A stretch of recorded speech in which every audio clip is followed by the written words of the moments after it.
4-3-2-1. All right, coach. 1-0 up in the series.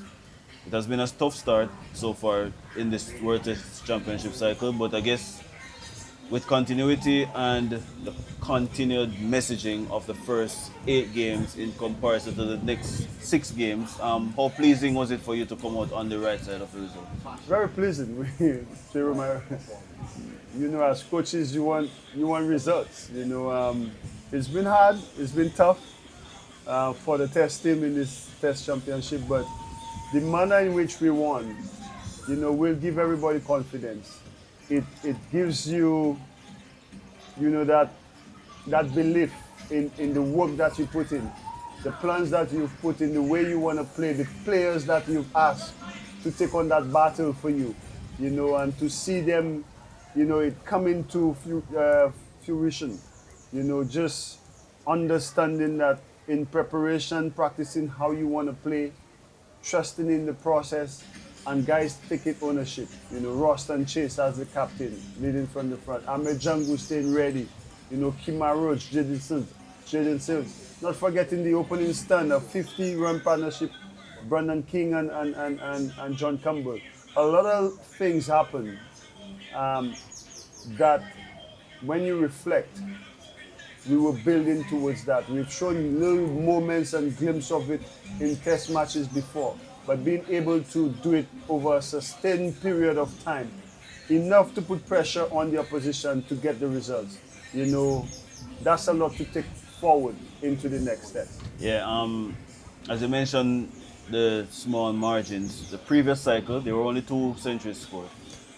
In this cycle, 7 centuries so far. 5 in the last, what?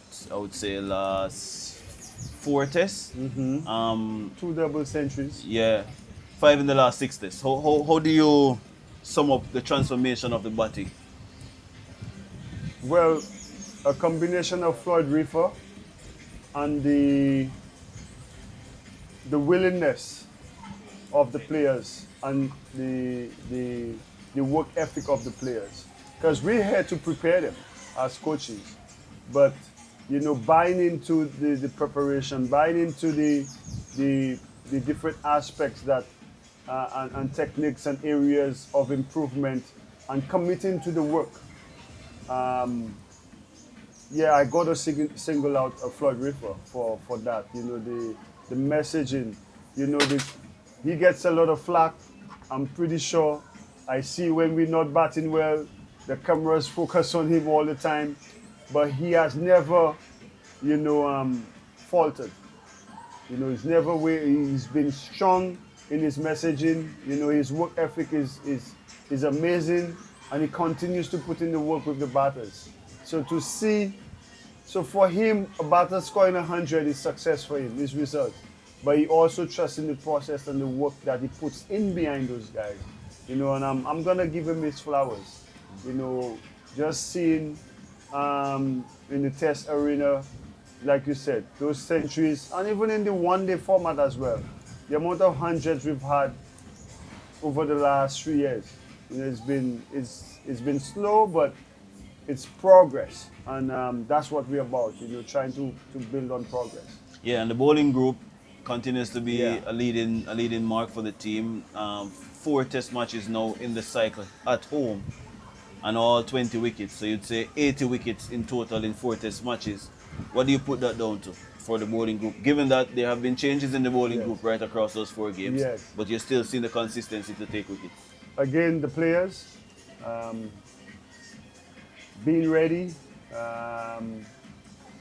having, Shamar Joseph, Azari Joseph, Jaden Sills, the experience of Kima Roach, and buying into, again, the preparation. Rafi Rumpel has been a big part of that. But when I inherited the test squad, I also knew I had a bowling unit that could take 20 wickets, especially, with the 2 Josephs and Jaden, and the experience of Kima in there, coming back from the New Zealand tour to now, what he's done, he's shown his class. But I think it's just attention to detail, trusting in the planning that's been brought forward from us coaches, the analysts, and the most important part is them executing out there. Because we could have all the plans. Plans without execution is just all talk. The bowling unit have really taken on the responsibility of being disciplined and trusting in the plans put together and executing it. So hopefully we could continue that. We have the skill set, and in Test cricket, you need 20 wickets, and that's what they've been doing, especially at home. Yeah, final question. Having lost to Sri Lanka at home, so we have preserved that record given that we have won the first test, but we also haven't beaten them in a series since 2003. So how do you juxtapose that in trying to win your very first test series as coach in the midst of creating some form of history? I mean, remaining calm. The messaging, what's done is done. The first test is history.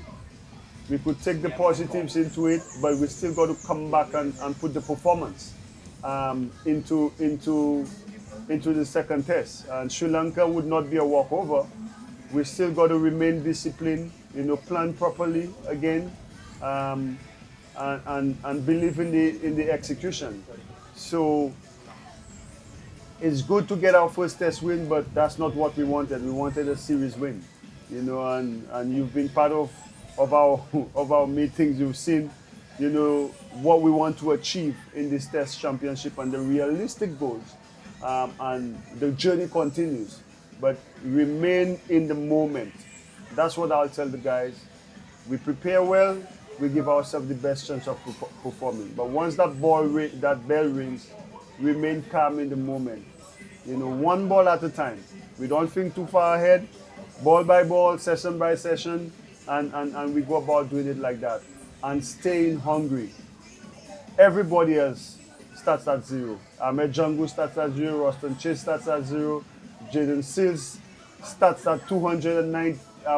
No, not 200. I'm thinking about Kima. Jaden got a long way to go still. But Jaden starts at understanding that he starts at 98 wickets. And every single person, we got to do it over again. But the confidence, that test match will bring a lot of confidence into the team, and one that we could take moving forward into the second test. All right, thanks. One thing now, one last thing. Just look straight into the lens and say,